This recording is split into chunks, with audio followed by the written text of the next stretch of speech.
Coming up on Focus, Black Oklahoma, we explore the murder of Shed Ewins and how the Stand Your Ground law complicates cases like his. The lack of voter participation across the state as we approach midterms. The power of listening, mutual aid, and connecting with communities. Advocates looking to challenge highways and how communities are built. We speak with local surveyors who want to know what matters most to Black and brown folks in the heartland.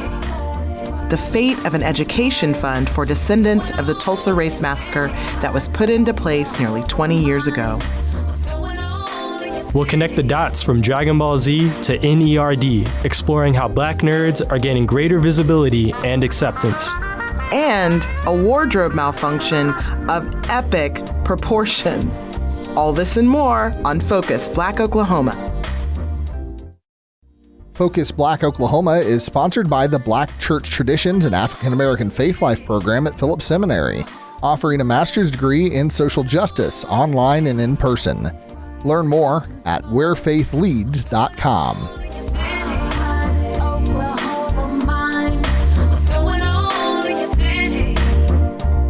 This is Focus Black Oklahoma. I'm Kuma Roberts. And I'm Colby Webster. A Black man is dead in Norman, Oklahoma, and while the family seeks answers, others are bringing attention to Stand Your Ground laws and how they are inequitably applied when it comes to Black and brown bodies. Here's Nick Alexandrov. Shame on Nashburn! Shame on Nashburn! I'm Alakai Ewins, 10 years old. I'm Kiara Ewins, 17 years old. I'm Anaya Ewins, 14 years old. Our father was shot not too long ago, about a month ago. On April 9th, Shed Ewins was jogging through Norman. He never made it home. Norman 911, what's the location of your emergency? What's going on? Hello? Pull your car up right here and let them get around. Oh my God. I'm shaking, man. He's right here. He don't let him die. I'm going crazy right now. I'm on Elm and Lindsay. Okay. I'm right in front of the university, kind of. Right near the University of Oklahoma's Dale Hall, a 5-minute walk from the stadium. I got my son with me. He came up to my car. I don't know what he was going to do to me. Okay, is your son the one laying on the ground? No. The guy who came to my car, I don't know if he was going to punch me. I don't know what he was going to do, but I shot him. Ewins died on the street, leaving his friends to cope with the trauma of loss. On April 9 and going into April 10, I was kind of numb to it 2 days before. My father had passed away, so I hadn't been able to sleep. I was already kind of in a sad mood. It was just more of the same. It was just another person added on. Orlandez Johnson met Ewins at Chickasha High School. 10th grade is where he started to come into, he's my best friend, and I'm his best friend, and we're just hanging out every day doing different things. Overall, it was just jokes all the time. Johnson has a presence online. I run a YouTube channel / a website, orlandez.com. And for me, I call it more so a small communication company. In his recent videos, he questions the way Norman officials have handled Ewins' case. There were delays with no one knowing anything specific and concrete and guaranteed about the murder, about the shooter. Outside of just guessing, no one knew for almost 2 weeks. There were inconsistencies. Initially, they tried to tell the family that Shed had a blue bandana and he was wearing all blue. They were trying to paint it like a gang, the Crip gang, blue, a thug. Shed's favorite color is red. When me and Shed became friends, that was like one of our bonds. We had started a school group / rap group called Fresh to Death, and our colors were red and black. And there were shifts in the official narrative. As Shed's family pushed, the story then starts to change from he was walking and he had his fist balled up. Okay, no, he did attempt to swing, right? The story just keeps on changing.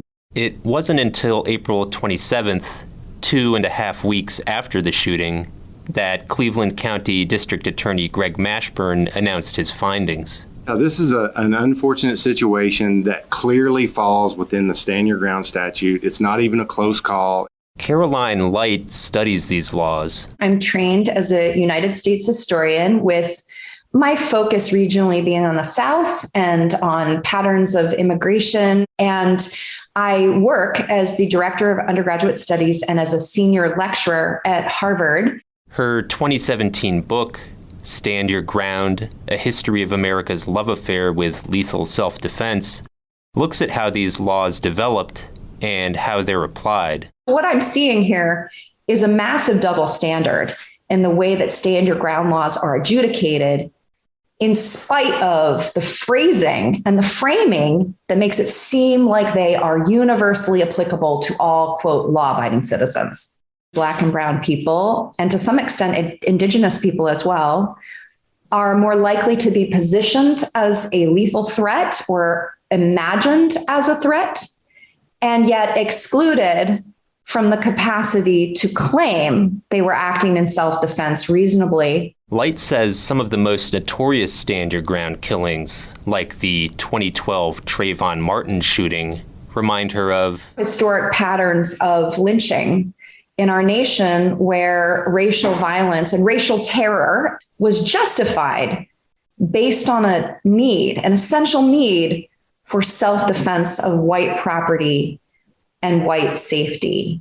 And she links these laws to other legislation we've covered on this program, like the laws targeting critical race theory or granting immunity to motorists who maim or kill protesters. Think about some of the legislation we're seeing as reactionary backlash to that very visible claim for Black and brown lives. This is about contestation of public space, especially in the wake of the massive wave of protest in this nation in response to so much anti-Black violence starting around 2020.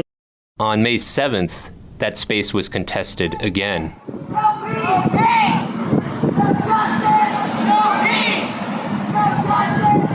Shed Ewan's family, friends, and supporters gathered near the scene of his death to mourn and to plan. We're going to the Oklahoma legislature and tell them to repeal that stinking no-good Stand Your Ground law because it's discriminately applied. Michael Washington is a Norman-based activist and paralegal. I want the family to rest assured that Shed would not have died in vain.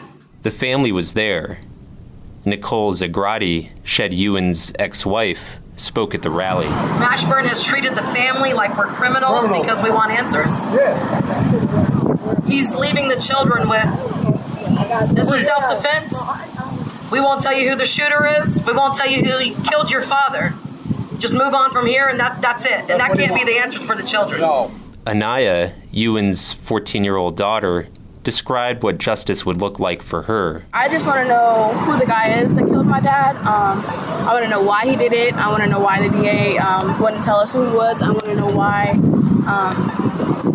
he was trying to cover it up, make it seem like something that it wasn't. Urgent questions, but for now, still unanswered.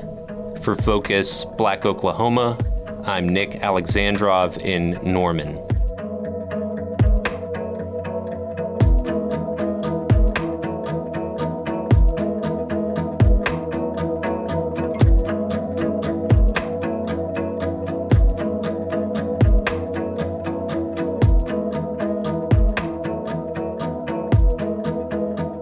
Only 54% of registered voters in Oklahoma voted in the 2020 elections. As we approach key elections in the coming months, Jamie Glisson shares who's in and who is out and where there are opportunities to engage voters. Last month, a total of 569 candidates flocked to the Capitol in Oklahoma City to throw their hats in the ring to run for political office. By the time this show airs, we will be just over 1 month away from primary elections held on June 28th. 3 months from the primary runoff elections held on August 23rd, and just under 6 months away from the general election on November 8th. These will be the first elections to take place with the redrawn congressional and legislative district lines that conform to the 2020 census data. Governor Kevin Stitt drew 3 Republican opponents, 1 Libertarian, 1 Independent, and 2 Democrats. Democratic candidate Connie Johnson shared that as she moves across the state, her main strategy is to target those that do not vote. But we got 54% unregistered in Oklahoma. Yeah, unacceptable. And maybe they've given up. Maybe they just don't think it makes a difference anymore. Maybe they don't see a reason to vote. But I want to be that beacon of light. In the previous presidential election, Oklahoma ranked last in the nation for voter participation. In 2020, only 54.99% of registered voters actually voted, and in 2018, that number was even lower at 42.5%. Each Oklahoma Senate district includes 81,935 residents, while each House district has about 38,939. Of the 125 legislative seats on the ballot, 55 went uncontested, earning those candidates an elected office without the say of a single Oklahoman. Among those automatic winners are 37 House Republicans, 8 House Democrats, 5 Senate Republicans, and 3 Senate Democrats, 2 of which have never held public office. Beside the geographical changes in our state, Senator Jim Inhofe announced his retirement earlier this year, which triggered a special election to replace him this fall. The decision to step down has fueled a fiercely competitive primary among Republicans in the race to succeed Inhofe. This Senate race is comprised of 1 Democrat, 1 Independent, 1 Libertarian, and 13 Republicans. Former Speaker of the Oklahoma House of Representatives, T.W. Shannon, shared why he filed to run for Inhofe's soon-to-be vacant seat. Well, I'm T.W. Shannon, and listen, I'm a Christian, I'm a conservative, and I'm a capitalist, and frankly, I'm the Democrat Party's worst nightmare. I'm running for the U.S. Senate because I'm concerned about the direction of Washington, D.C. Time and time again, we've seen the failures of the Biden administration, and we need to take some common sense Oklahoma conservatism to Washington, D.C. So that's why we're running, and I'm excited. Between explaining how he stands up for small businesses and agreeing that the tribes of Oklahoma are a sovereign nation, Congressman Mark Wayne Mullen of Oklahoma's 2nd Congressional District shared his feelings on campaigning. And former Congresswoman Kendra Horn of Oklahoma's 5th Congressional District, also the lone Democrat in this race, talks about representation being the basis of our democratic process. First, you will hear from Congressman Mullen and then former Congresswoman Horn. It has been awesome. I actually, true story, I don't like campaigning, especially in a primary. In a primary, it feels like you're kind of fighting with family. In a general, you guys know my background, a fight is just something that is part of me. It should be accessible. Representation, especially elected representation, is meant to serve our whole communities, whether it's a small district or an entire state. It's not, and it shouldn't be about just talking to the people who agree with you. I think that's what's gotten us into so much trouble, is the idea that if you have a different letter after your name, we can't talk to you, because that's not the reality of the worlds we live in. Our friends and our neighbors are still our friends and our neighbors. And fundamentally, there's a lot more that we have in common than we have that's different. But instead of looking for what's different and where we disagree, we need to be focusing on where we agree and doing the work for Oklahomans and making sure everyone's voices are heard. Oklahoma's other U.S. Senate race is also packed, with 3 Republicans, 1 Libertarian, 1 Independent, and 6 Democrats. Here, incumbent Republican James Langford and Democratic candidate Madison Horn explain their philosophies on running for office. I see campaigns as a job interview, and so it's a job interview for me, and I'm going to continue to travel the state and to say, here's who I am, here's what I'm all about, here's what I want to be able to do to be able to help our state, and people make their decision on who they're going to hire from there. So I think there's a misunderstanding in the way that campaigns actually are ran. You know, if you think about it, campaigns are a startup. This would be my 4th startup. So yeah, I've never ran for office, but I do understand what it takes to run for office and to build a team and a coalition. You know, James Langford, I see every single candidate on the road. I run into my competitors who we are allies. I've never seen James Langford on the campaign trail. The only time that I did see James Langford was in D.C. at the airport. Congressional District 2, Mark Wayne Mullen's current elected position, is another crowded race with 14 Republicans fighting for their name to be on the ballot in November, along with one independent and one Democrat. Meanwhile, outside on the Capitol steps, a small group of pro-choice advocates gathered on all 3 filing days to silently protest the recent decisions state legislators made regarding bodily autonomy. Representative Forrest Bennett of District 92 stopped to apologize to this group for the decisions of his fellow representatives and mentioned that they should be posted on the other side of the Capitol building where those that work there enter. To which they replied, quote, "Those people have already made up their minds. We are trying to reach those that have not yet been elected," end quote. Senator Connie Johnson also weighed in on this issue and shared what she thinks should happen next. It's time for women to step up and make their voices known, make their opinions heard. I don't think the majority of women are in favor of what they're doing. I think the silent majority needs to come on now. It's now or never because we are regressing. For Focus, Black Oklahoma, I'm Jamie Glisson in Oklahoma City.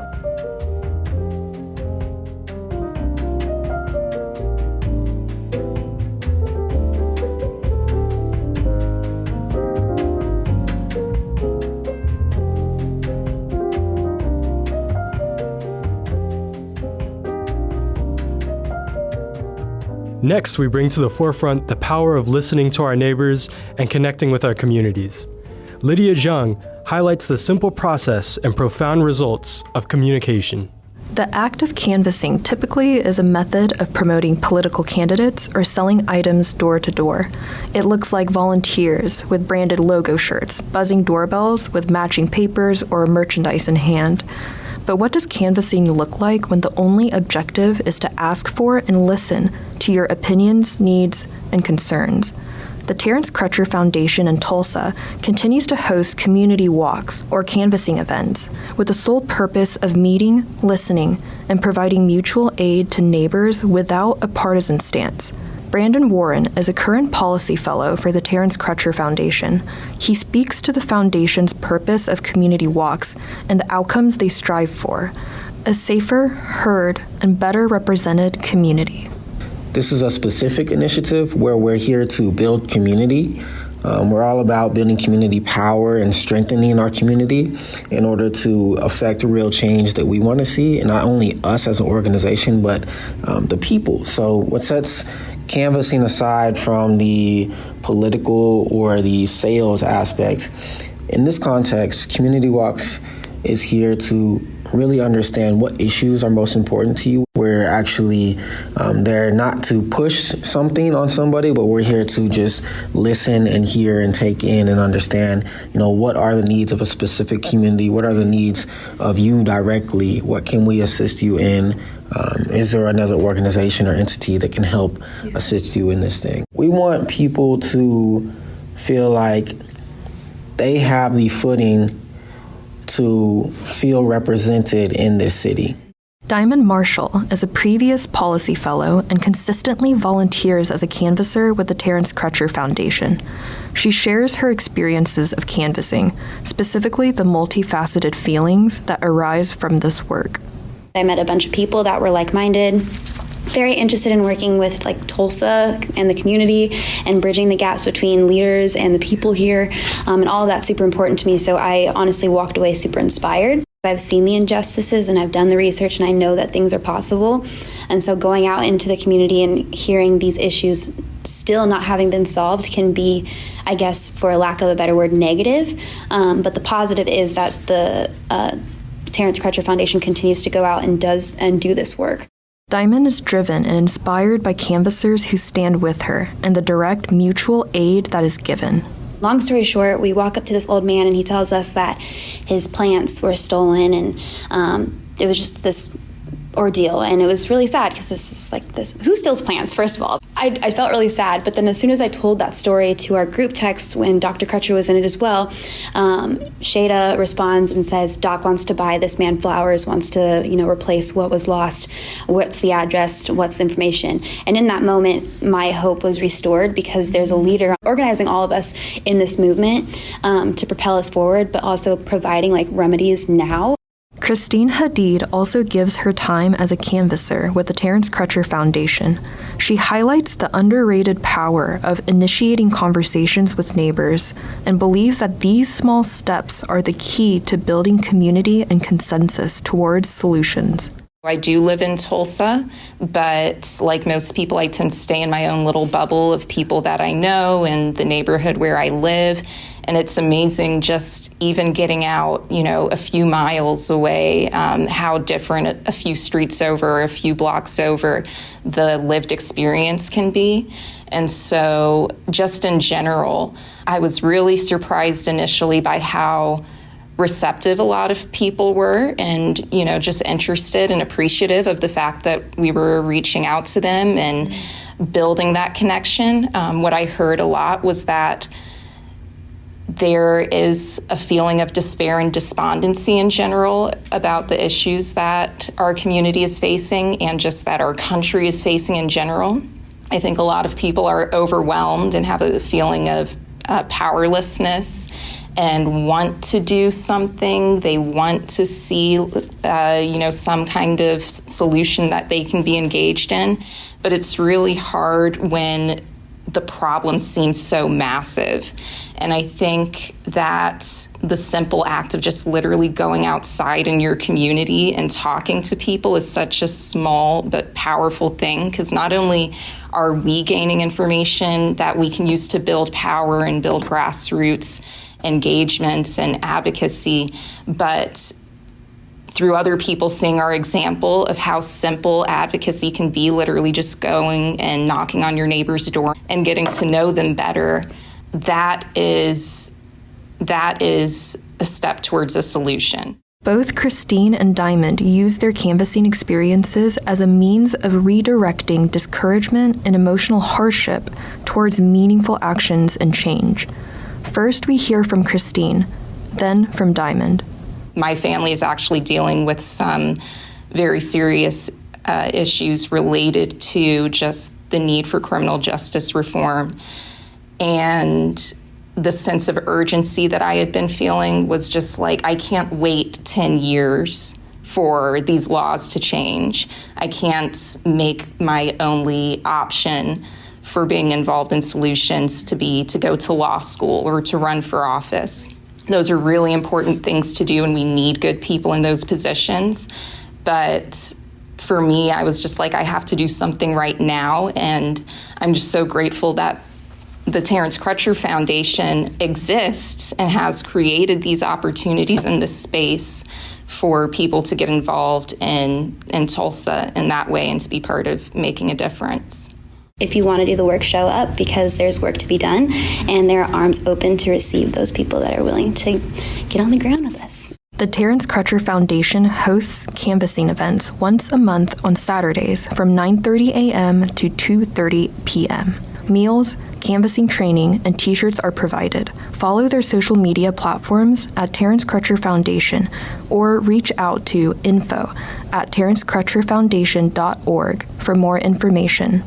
For Focus, Black Oklahoma, I'm Lydia Jeong in Tulsa. You're listening to Focus, Black Oklahoma. In this next story, we ask, what values do Oklahomans authentically share with the rest of the country, and more specifically, what values matter most to Black and Brown Oklahomans? Juddie Williams speaks with local surveyors who want to dig into the ideals and motivations of Black and Brown folks in the center of America. What do Black Oklahomans have to say for themselves? Heather McKay and Sandra Slade work for Consumer Logic, a Tulsa-based market research company which annually produces a custom insights report called the Heartland Fundamental Survey. McKay is a professional market researcher and Heartland Fundamental survey designer and analyst. Slade is a project coordinator who manages surveys, groups, and data collection. Heartland Fundamental surveyed specific demographic groups in Oklahoma, including African Americans. In addition to the baseline indicators, such as education and income, respondents were asked to measure how 24 specific attitudinal areas motivated their everyday decisions, essentially self-reporting on the direct impact of these trends on their lives. McKay begins by explaining how data collection has evolved and what led to the forming of the Heartland Fundamental Survey. Yeah, so, even as far back as, 10 years ago, we really didn't do a whole lot of online. That's kind of where the line started crossing over. It used to be thought of as too not representative enough.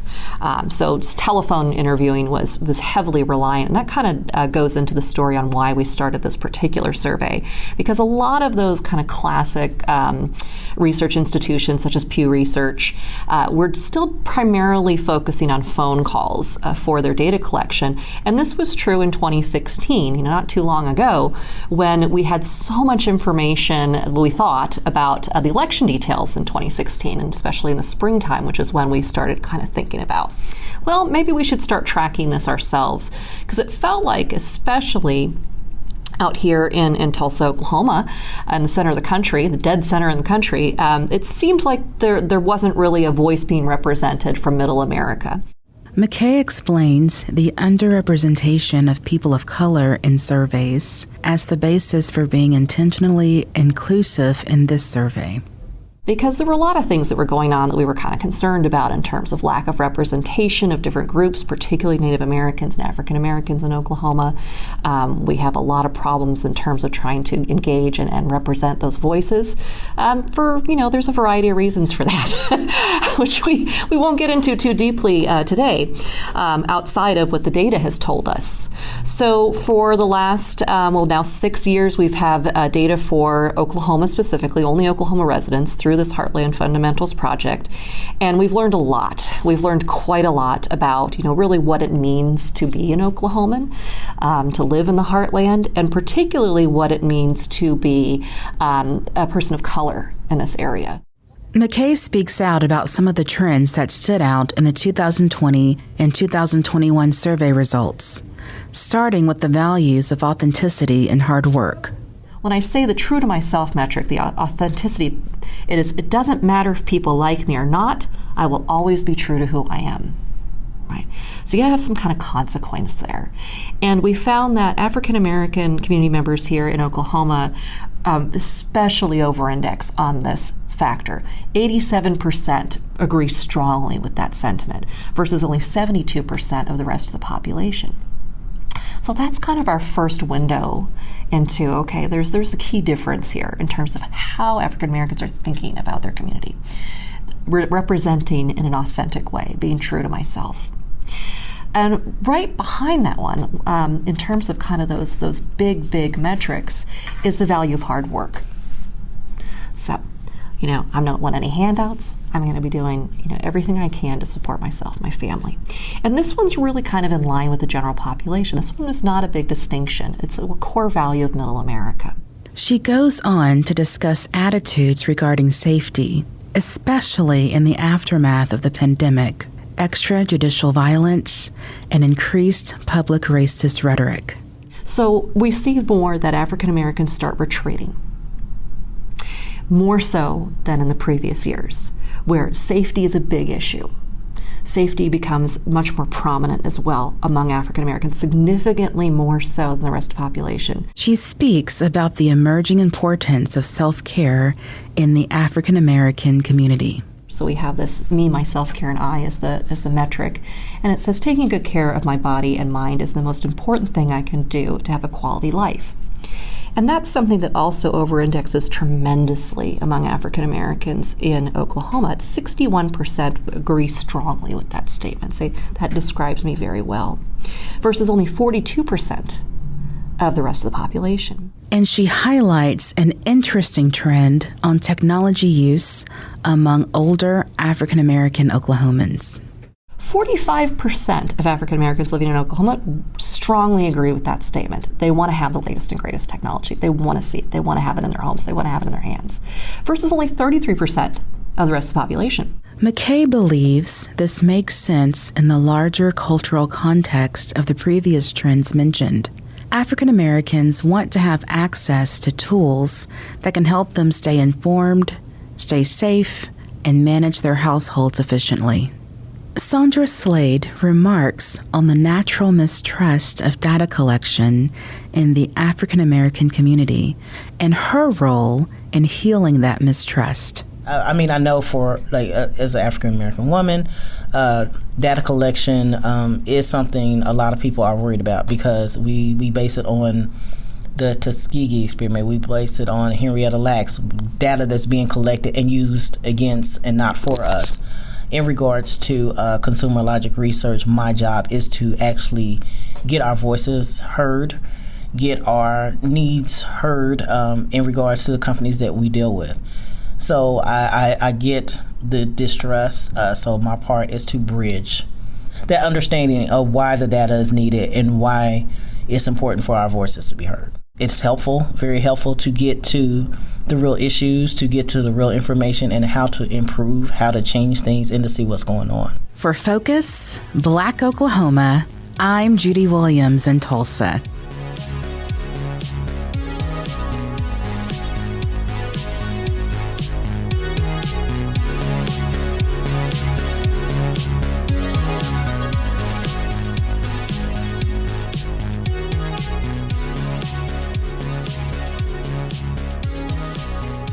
For our next piece, Sharita Sweet follows up on an education fund for the descendants of the Tulsa Race Massacre that was put in place nearly 20 years ago. Here she is with a leader looking to expand the fund and navigate the complications ahead. Very few people in the Tulsa community know about the Tulsa Reconciliation Education Scholarship. In 2000, House Bill 1178 was introduced as a way to pay for the scholarship.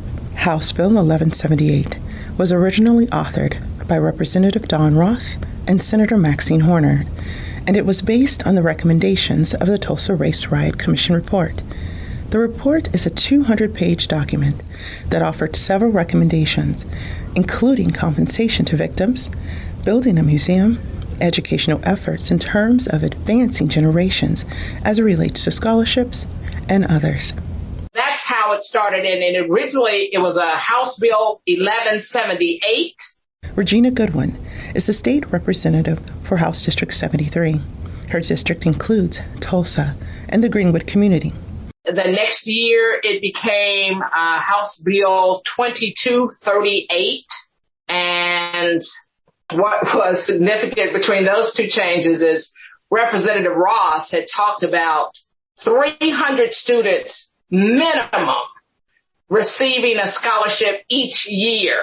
House Bill 4154 is an amendment to House Bill 2238. House Bill 4154 includes an expansion of high school students across the state and a statement of shall to limit the distribution of the scholarship to descendants primarily as a part of the policy of the bill. In legislation, of course, words matter, and there's a difference between we may do something and it shall be done. Representative Goodwin feels the measure is one tangible item that the legislature has presented related to the race massacre, but that its reach must be broadened. Actually, I wanted it to be across the nation. If you're a descendant anywhere in the nation and you want to, continue your education, you too should be privy to a scholarship. So, many people no longer live in the Oklahoma area. The Oklahoma Historical Society would be the organization used to qualify descendants eligible for the scholarship, as was noted in the original bill 20 years ago. And I think it's incumbent upon us to make sure that this is not too stringent, that it's not too strict, that as it says in the legislation, there can be a document. There can be some memorabilia from family. There can be census data. There can be a birth certificate. Might be a funeral program. Might be a wedding program. I think that We need to make this as broad and as accessible as possible. And I think that's up to us to make sure that that happens. Although the bill went through the House and was headed to the Senate floor, it was killed before the Senate members could hear the bill. As it stands, House Bill 2238, which is still in the law books, will allow students in the Tulsa area to apply as recommended by their school counselor. Unfortunately, only about 8 scholarships are given out per year, and the scholarships are not dedicated to those who are descendants of the Greenwood Massacre. So you can see that many folks in 2022 and at that time 2021 were not open to this conversation of how do we work together and how do we acknowledge the harm that was done to a community. There is still an opportunity for state representatives to help increase the current funding of the bill. State Representative Regina Goodwin is looking for support to add an additional $1.5 million to the original $800,000 and to put this money into a trust so that it grows yearly, allowing more students opportunities to apply. There's $800,000 that's sitting in a trust fund, and that has been built over the last 20 years. There's no good reason why at least $1.5 million would not be placed into the trust.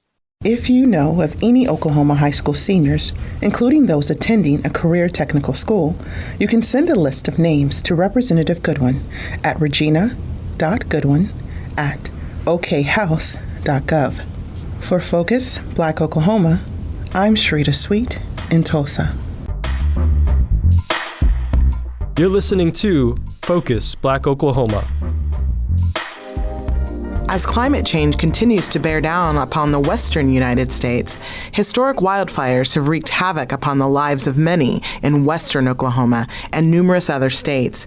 The elite firefighters and fire management staff from the Cheyenne and Arapaho tribes have continued to answer the call. Shonda Little has more. Oklahoma Mesonet, the state's weather network, says ongoing droughts continue to, quote, paint a bleak picture, end quote. Much like preceding years, rain totals have left western Oklahoma in high fire danger. Residents are experiencing extreme climate change in real time. The extreme drought conditions have made dead grasses and cedar trees combustible. Human behaviors, such as a stray cigarette or chains dragging behind a truck, have sparked numerous fires. Putting these fires out often fall upon the people who live in the area and love it most. Sometimes that can be deadly for these brave people. In 2018, Jack Osmond joined the list of people who have lost their lives saving the homes and lives of others. My name is Jessica Osmond Putman, and my dad was Jack Osmond. He worked for Roger Mills County. He ran a dozer in the Berlin fires, and he was killed on April 13th in the Berlin fire. He put his life on the line to save a lot of acres, a lot of land, a lot of houses, and other people. And he did good for the county, for the people. In March, fire crews in western Oklahoma were busy fighting out-of-control wildfires that have blazed in multiple counties.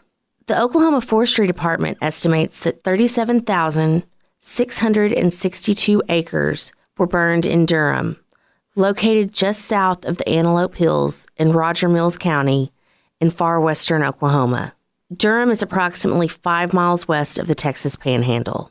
At least 18 crews from the Texas Panhandle, 3 crews from Kansas, 3 from Colorado, the Oklahoma and Texas Forestry Departments, and the Oklahoma National Guard responded, alongside more than 30 fire crews from throughout Oklahoma. In April, extreme drought conditions persisted and even worsened for western Oklahoma. Fire risks were heightened by record winds. Oklahoma meteorologist Damon Lane reported that, quote, "This has been the windiest April in 50 years," end quote. Of the numerous western Oklahoma fires in April, 23,000 acres burned on April 6th in the Oklahoma Panhandle counties of Beaver and Forgan. Like the earlier Roger Mills County fire in March, dozens of entities and fire crews risk danger to protect the lives and homes of strangers. For one special crew in particular, responding to these all-encompassing infernos is about more than protecting homes and people. It's about protecting their nation, the Cheyenne and Arapaho Nation.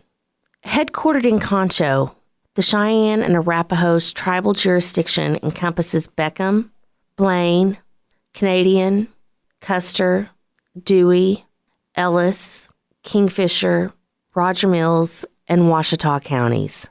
These areas have been known to the Cheyenne and Arapaho people for generations, and dedication to that is reflected in the Cheyenne and Arapaho tribes' fire management crew's response to these wildfires. Well, my name is Philip Daw. I'm the Cheyenne Arapaho Tribes Fire Management for the Cheyenne Arapaho Tribes Fire Management Program. Been with the tribes now for about 3 years. Daw is an enrolled member of the Cheyenne and Arapaho tribes and is also half Navajo. The 42-year-old is a full-time firefighter. His crew consists of 10 full-time employees and 30 volunteer members, all of whom have their full fire certification. The crew not only answer calls on their tribal lands, but they also assist other tribal nations and non-Native American citizens. Their mission is broad. With wildfires raging throughout their tribal nation, requests for their services are numerous. However, they're equally focused on fire prevention. All the way from California, all the way to the East Coast. So this past year, the tribes was very heavily involved in suppression actions out west, as well as in the East. And like in North Carolina, we went out there at the end of the year when they had their fire season. But for the most part, starting in May, the guys are gone. We're very active in the community. We go out there, set boots up. We try to hit the events that best we can to try to spread the word about fire prevention and how we could help the local communities too as well. Daw first went to work as a firefighter over 20 years ago. Through 2 decades of training and experience, he emphasizes that climate change is creating wildfires that grow in size and intensity each year. I've been in wildland fire for since '98, and there has been noticeable change in the size of the fires, the intensity of the fires, how they're burning, how big they're getting. That now, when I first started, a 500,000 acre fire was like, whoa. Now it's like, that's kind of getting into a different size category. Still huge, but now you're getting million-acre fires, huge fires that are high complexity and whatnot. Daw says that fire has long been of cultural importance to his people. Beyond the use for cooking, he's become an expert in how the Cheyenne and Arapaho tribes use prescribed burns for land management long before European settlers broke treaties and took claim to the Western Plains. We just did one Saturday here at Concho for ecological benefits for the buffalo, basically. So we're burning for the buffalo, opening up areas that they couldn't eat in. The work that Daw and his fellow crew members face is dangerous, sometimes life-threatening. His mother worries not only about his safety, but his brother's, who also faces extreme challenges as a fellow firefighter. Although his travels keeping America safe from intense fires have taken him to many corners of the country, he says Western Oklahoma is the home of his heart. For Focus, Black Oklahoma, this is Shonda Little in Concho.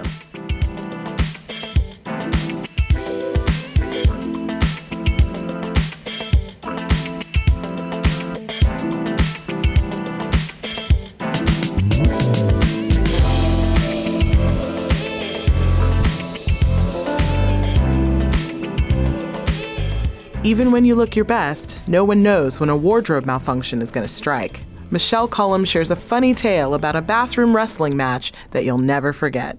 I hate going out in large crowds. I am such an introvert, but a lot of people don't really know that about me. I hate having to get dressed up because I never know what to wear or how to style my hair. It's probably why I cut it all off. I don't do well with the full makeup thing either. But I can truly be happy putting on some lipstick and lip gloss to make my lips pop. Just don't ask me to do the glam face. Also, when it comes to the outfit, oh my gosh, I throw clothes all over my room, not just my bed, but everywhere. Trying to just find one outfit to wear that I think looks good on me. Not worried about nobody else's opinion as long as I think I look good in it. Now, to get into this cute little outfit, first, I have to squeeze into my pantyhose, which becomes a whole wrestling match. It's like I'm in the WWE trying to get my stockings on. There's a lot of heavy breathing and deep sighing. Finally, when they're pulled up and I can stand up without passing out, this is when I know I've done a good thing. Well, one night I was invited to a banquet dance. So I went through all of the dress-up steps that I just described, and I was looking cute. I mean, I actually did a good job on my makeup. Hair was on fleek, and oh my gosh, I was looking like the beautiful black queen that I am.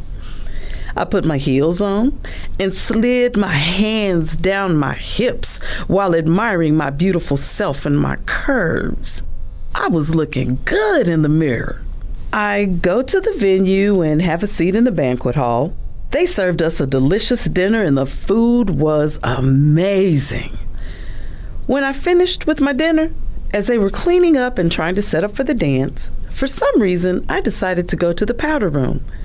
In my head I said, I'm just going to go to the powder room to powder my face. I'm not going to use the bathroom because of what I have to go through with the wrestling match to get my pantyhose back up. But I get in there, and there's water running and toilets flushing, and what does my bladder tell me? Hey, Michelle, we gotta go. I'm like, no, you can wait till we get home. Bladder still saying, I got to go now. So I decided to give in to the pressure, and I entered a stall. When finished, I flushed, and now it's time for the wrestling match to begin again. Now at home, I had my bed, a chair, the floor, my dresser, and my office workspace to wrestle around with my pantyhose. But now I'm in this petite toilet stall that's just big enough for one hip. So here I am trying to pull up my pantyhose, and I'm trying to do it quietly and discreetly because there are other people in the bathroom, and I don't want them to hear my process.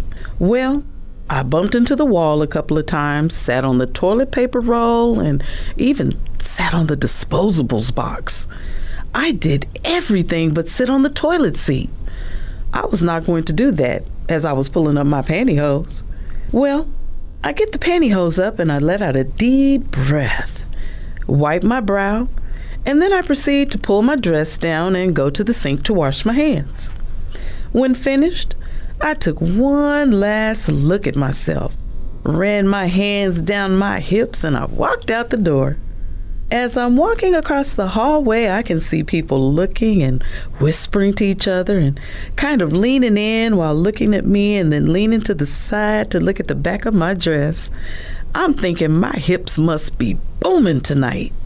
By now, I have arrived inside the banquet hall, and I'm strutting and dancing my way to the dance floor, believing I'm looking cute. Suddenly, my friend comes over and grabs my arm. I'm thinking, ooh, my homegirl's going to dance with me across the floor. Before I get to the dance floor, she whirls me around and she's like, no, we're not going to dance. We're heading to the bathroom. I'm like, girl, what's up? And she said, you got a big old long roll of toilet paper hanging out the back of your dress, down your leg and under your heel. You can only imagine the embarrassment, shock, and dismay that washed across me right then. Remember, I told you I'm an introvert, and I am very self-conscious. This did not help. So from now on, if somebody invites me to go out somewhere, it better be to a pajama party.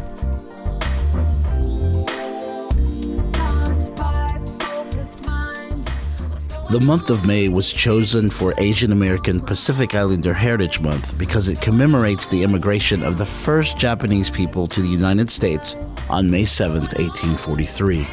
May is also an important month because it recognizes Golden Spike Day, May 10, 1869, which marks the completion of the Transcontinental Railroad that was built with significant contributions from Chinese workers.